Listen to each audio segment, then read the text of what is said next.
தங்கலான் திரைப்படம் நேற்று 3வது நாள் சனிக்கிழமை எவ்வளோ வசூல் பண்ணியிருக்கு அப்படிங்கிறத இந்த வீடியோவில் நம்ம பார்க்க போகிறோம். ஒவ்வொரு ஸ்டேட்லேயும் எவ்வளோ, அப்புறம் ஓவர்சீஸில் எவ்வளோ, முக்கியமாக தமிழ்நாட்டில் எவ்வளோ அப்படிங்கிறத தெளிவாக பார்ப்போம். அப்புறம் டிமாண்டி காலனி 2 நேற்று ஒரு சூப்பரான கலெக்ஷன் எடுத்திருக்கு. ஸோ கிட்டத்தட்ட ஈக்குவலாக தங்கலானுக்கு ஈக்குவலாக தமிழ்நாட்டில் பெரிய வசூல் எடுத்திருக்கு. ஸோ எவ்வளோ அப்படிங்கிறத பார்ப்போம். அப்புறம் ஸ்ட்ரீ 2 அடித்து துவம்சம் பண்ணிடுச்சு. நேற்று 3வது நாளுமே ஒரு மிகப்பெரிய வசூல்.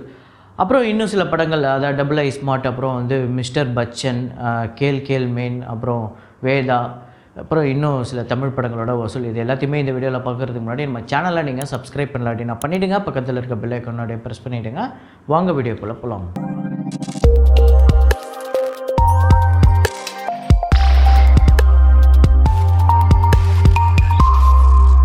நேற்று வீடியோவில் நான் ஒரு ஃப்ரேம் ஒன்று வச்சுருந்தேன். நிறைய பேர் ஆன்சர் பார்த்திங்க அப்படின்னா கடல் அப்படின்னு போட்டிருந்தீங்க.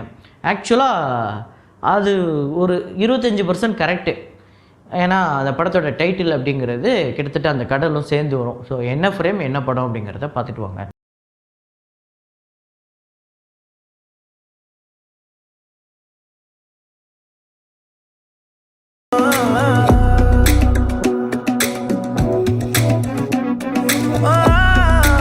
ஆமாங்க, 7 கடல் 7 மலை அப்படிங்கிற அப்கமிங் தமிழ் மூவி ராம் அவர்களோட இயக்கத்தில் நிவின் பாலி அஞ்சலி நடிக்கிற திரைப்படம் தான். இந்த படத்தில் யுவன் சங்கர் ராஜா அவர்களோட இசையில் பாடல்களும் ஆக்சுவலாக நல்லா இருக்குது இந்த படத்தில். ஸோ 7 கடல் தாண்டி அப்படிங்கிற ஒரு பாட்டு, அந்த பாட்டில் வரக்கூடிய ஃப்ரேம் தான் அது. அஞ்சலி சைக்கிள்லேயே போய்கிட்டு இருப்பாங்க. அந்த பாட்டு ஃபுல்லாக அந்த லிரிக்கல் வீடியோ தான். அதில் சில வீடியோ ஃப்ரேமும் இருக்குது. அதில் வரக்கூடிய ஒரு ஃப்ரேம் தான். இதை கரெக்டாக கெஸ் பண்ண முதல் 5 பேர் முகமது ஹரிஷ் அப்படிங்கிறவர், அப்புறம் சிவகுமார், தவமயன், அப்புறம் அகிலேஸ்வர், அப்புறம் விஜே கேமிங் அப்படிங்கிற இந்த 5 பேர் தான் முதல்ல கரெக்டாக கெஸ் பண்ணியிருக்காங்க. இன்றைக்கி ஒரு ஃப்ரேம் ஹாலிவுட் படத்தோட ஃப்ரேம் ஒன்று வச்சுருக்கேன். அது என்ன படம் என்ன ஃப்ரேம் அப்படிங்கிறத கண்டுபிடிங்க.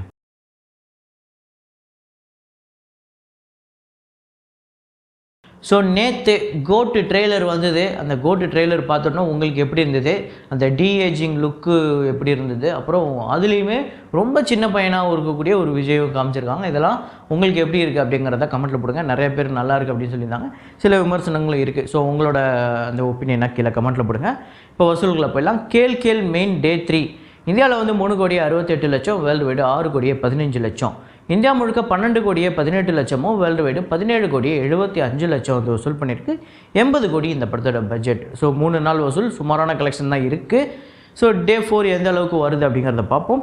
வேதா அப்படிங்கிற திரைப்படம் ஜான் ஆப்ரஹாம் திரைப்படம்.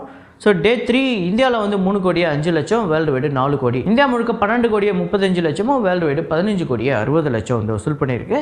அப்புறம் ஸ்ட்ரீ 2 இந்த படத்தோட டே 3 தமிழ்நாட்டில் 36 லட்சம், கர்நாடகாவில் 3,95,00,000, ஆந்திரா தெலுங்கானாவில் 2,35,00,000, கேரளாவில் 20 லட்சம். இது இல்லாமல் அந்த ஹிந்தி பெல்ட்டில் ரெஸ்ட் ஆஃப் இந்தியாவில் 45 கோடிக்கு மேலே வசூல் பண்ணியிருக்கு. 45,55,00,000. ஓவர்சீஸில் ஒரு 5,85,00,000, வேர்ல்டு வைடு 58,26,00,000 இந்த படம் வசூல் பண்ணியிருக்கு ஸ்ட்ரீ 2.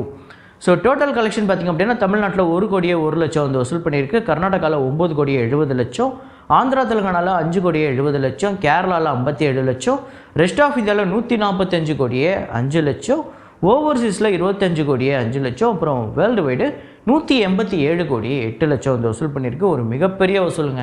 எனக்கு தெரிஞ்சு இது ஒரு பம்பர் ஹிட் அப்படின்னு சொல்லலாம். பம்பர் பிளாக் பஸ்டர் அப்படின்னு சொல்லலாம். ஏன்னா இப்போவே பாருங்கள், அந்த பட்ஜெட்டோட தியேட்ரிக்கல் ரைட்ஸோட பல மடங்கு 3 நாளில் கலெக்ஷன் எடுத்துருச்சு.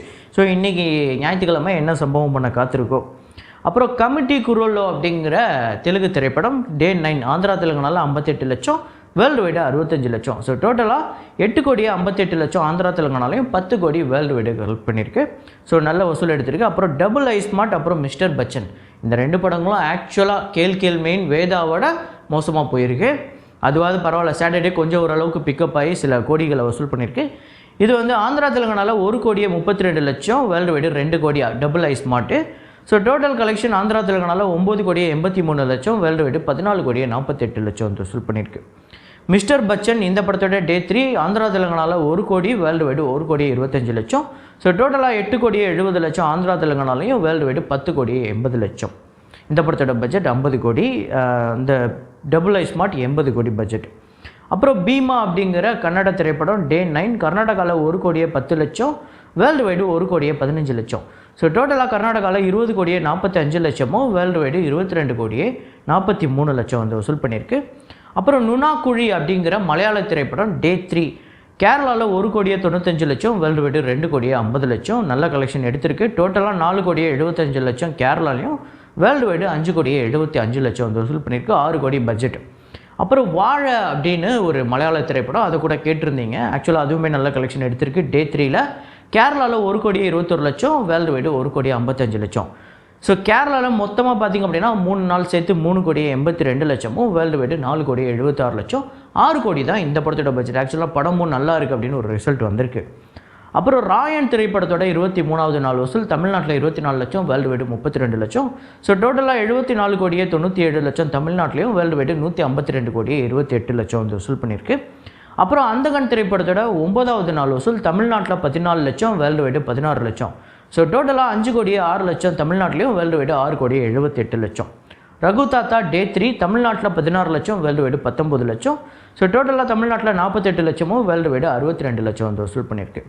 அப்புறம் டிமாண்டி காலனி 2 இந்த படத்தோட டே 3 கலெக்ஷன் தமிழ்நாட்டில் 4,25,00,000 பெரிய நம்பரை கலெக்ட் பண்ணியிருக்கு. வேர்ல்டு வைடு 6 கோடி.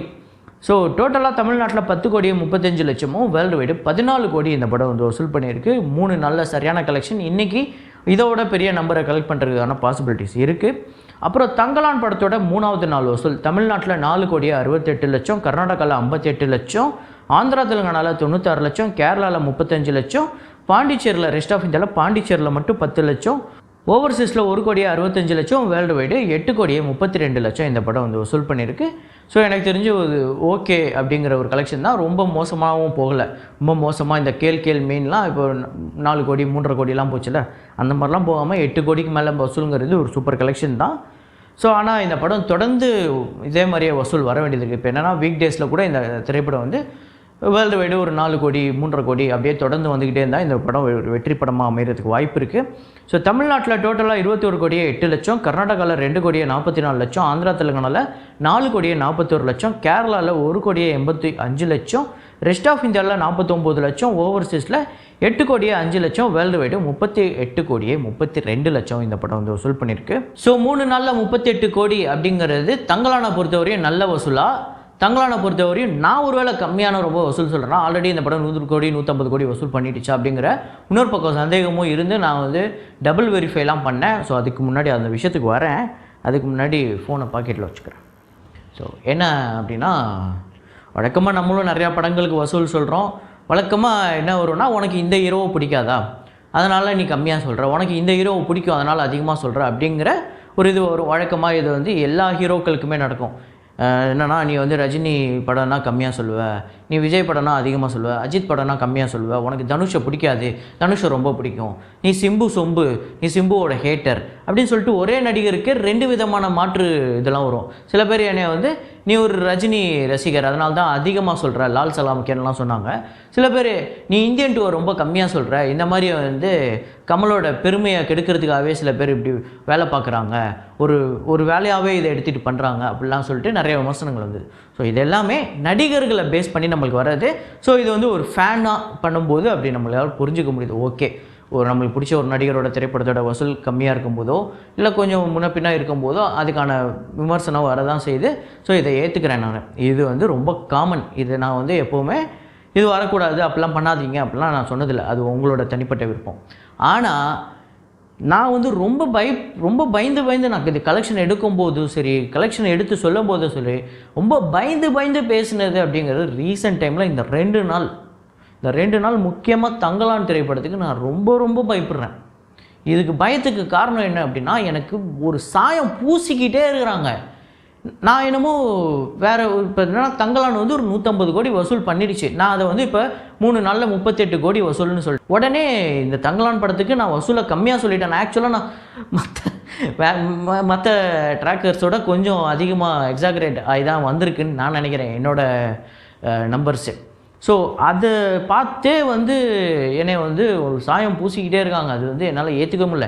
என்னை வந்து நீ இவனோட ஹேட்டர் அவனோட ஹேட்டர் அப்படின்னு சொல்கிறதெல்லாம் நான் வந்து அதெல்லாம் தாண்டி போயிடுவேன். ஆனால் இது வந்து எனக்கு வந்து ஏதோ நான் யாருன்னு கூட தெரில அவங்களுக்கு. எனக்கு ஒரு ஜாதி சாயம் பூசிக்கிட்டே இருக்கிறாங்க. எனக்கு இதை கடந்து வரணும் அப்படின்னா இதை நான் கண்டிப்பாக பேசி ஆகணும். ஸோ நான் நம்பர் சொல்கிறவன், எனக்கு என்ன டேட்டா வருதோ அதுதான். நீ என்ன ப்ரொடியூசரா? உனக்கு என்ன, நீ என்ன ஒவ்வொரு தேட்டராக போய் பார்த்தியா? யாருமே ஒவ்வொரு தேட்டராக ப்ரொடியூசரால் கூட போய் பார்க்க முடியாது. ப்ரொடியூசருக்கே ரொம்ப ஒரு 3 மாதம் 4 மாதம் கழிச்சு தான் ஒரு படத்தோட ஆக்சுவல் கிராஸ் கலெக்ஷனே கிடைக்கும். ஆக்சுவலாக எவ்வளோ கிராஸ் வந்தது, அதில் எவ்வளோ ஷேர் வந்தது அப்படிங்கிறதுலாம். ஸோ இப்போ நம்ம சொல்கிறது எல்லாமே கிட்டத்தட்ட ஒரு முன்ன பின்ன இருக்கக்கூடிய ஒரு அப்ராக்சிமேட்டட் எஸ்டிமேட்டட் கலெக்ஷன் தான். ஸோ இது எல்லா ட்ராக்கர்ஸுமே அதை தான் மென்ஷன் பண்ணியிருப்பாங்க. நம்ம கூட வீடியோவுக்கு முன்னாடி போடக்கூடிய டிஸ்க்ளைமரும் அதுதான்.